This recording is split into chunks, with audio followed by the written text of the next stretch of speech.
I confess, RazörForce, I did not expect the phrase big balls to be part of the news cycle, at least not until the Michelle Obama biopic. Yet here we are in 2025, spurging about an 18-year-old wunderkind employed at DOGE to dismantle the deep state for writing a fair few tweets that were, to put it bluntly, spicier than an Indian outhouse. Wired ran a profile on him yesterday titled, "A young technologist known online as Big Balls, who works for Elon Musk's so-called Department of Government Efficiency, has access to sensitive U.S. government systems." Marco Illes, a 25-year-old who is part of a cadre of Elon Musk lieutenants deployed by the Department of Government Efficiency to scrutinize federal spending, resigned after the Wall Street Journal asked the White House about his connection to the account.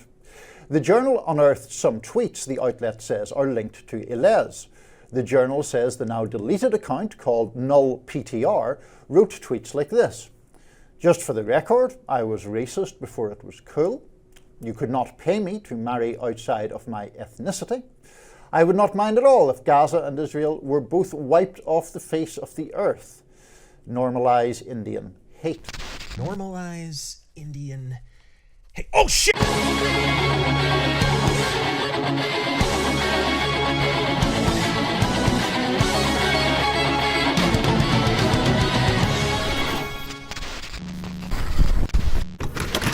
As ironic nomenclature goes, Department of Government Efficiency is right up there with military intelligence, Jews for Jesus, or the Charlie Sheen Sobriety Society. As such, I confess, when the Dawn dropped the DOGE concept, I suspected it would be little more than a sequel to Space Force. Hilarious, harmless meme fuel, and a functional footnote otherwise. The DSP of the deep state, if you will. But like DSP, it proved profoundly unkillable and immediately began beating off its enemies, enacting an IRS hiring freeze, a balls-out buyout of 40,000 feds, or would that be big balls out, and even freezing all funding for the international arm of Planned Parenthood. Hush now, Nancy Nosering. After all, it's only a clump of dollars. Federal funding begins at birth. DOGE scored successive victories in one of the bloodiest two-week periods since Pelosi hit menopause in the Mesozoic era. And then he announced his intention to audit the Pentagon. Elon, my man, your food taster better have a food taster. It's all fun and games dabbing on deep state doofuses until you start rapping about auditing the Fed or running receipts on the Pentagon, and pretty soon your pantry's gonna have more poison than an 80s monster ballad playlist on Spotify.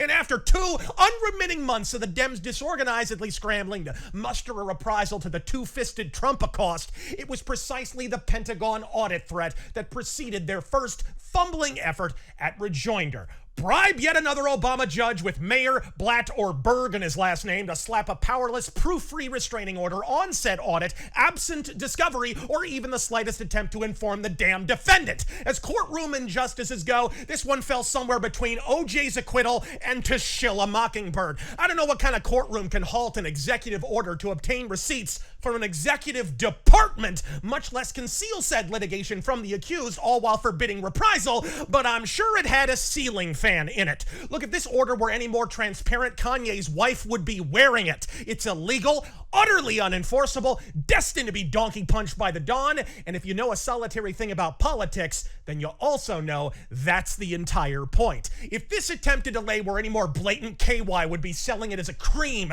When an attempt was funded to audit the Arizona election in 2020, the county commissioners spent interminable months obfuscating like the Dickens, refusing to hand over voting machines, mail-in ballots. Hell, at one point, thousands of voting records went up in a mysterious farm fire. But the net result?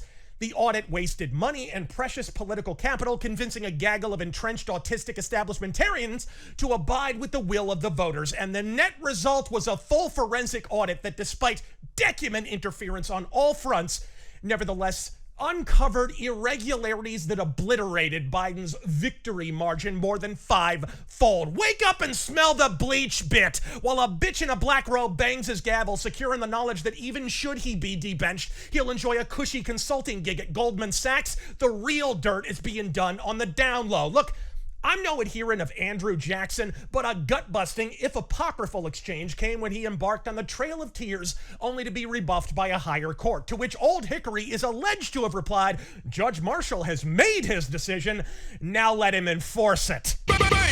Now, I don't recommend anything quite so extreme, but if you haven't watched my stench from the bench rant, you best plant your posterior and do so, because 7 years on, that video is aging like a damn Dracula. And while I believe there may be moral grounds to defy the judge in question, that still doesn't ultimately disabuse us of the operative malady, the need to reform the impeachment process for sitting judges and de-insulate certain judges from the electorate they're intended to represent. Even an alteration as innocuous as allowing the president to recommend a judicial impeachment before throwing it to Congress for a full vote would ameliorate most of the issue. Look, Congress are cowards. If you doubt me, consult the Jan 6 footage of them ducking under their desk to avoid unarmed grannies waving Walmart flags. Folks, the French infantry are calling our congressmen pussies, but there's nothing they're more morbidly afraid of than committing to an actual position, outside of Epstein Island, that is. These people are so afraid of commitment, they won't even write their bills in pen. So conceive the courage required to question the integrity of a Supreme Court justice,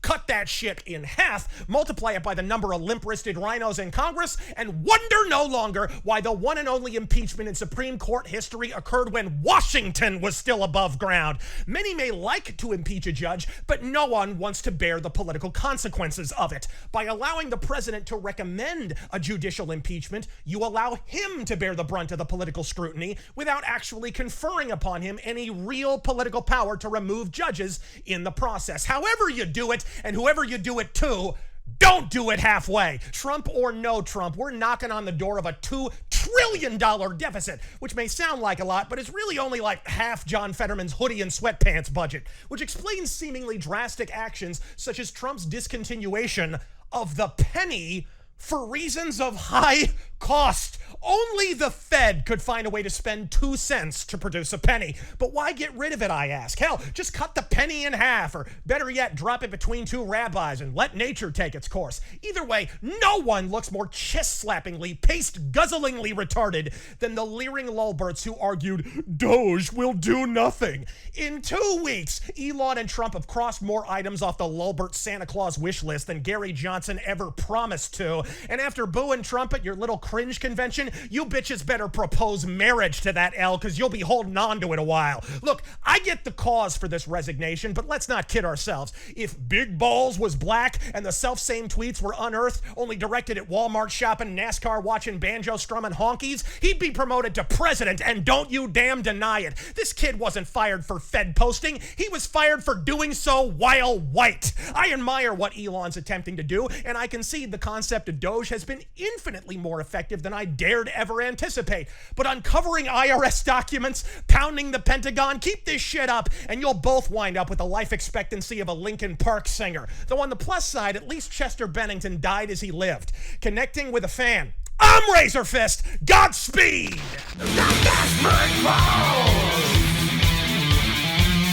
call those balls? Either way of mine. Take a deep breath for just a moment and ponder big balls. No, I believe not. I believe no.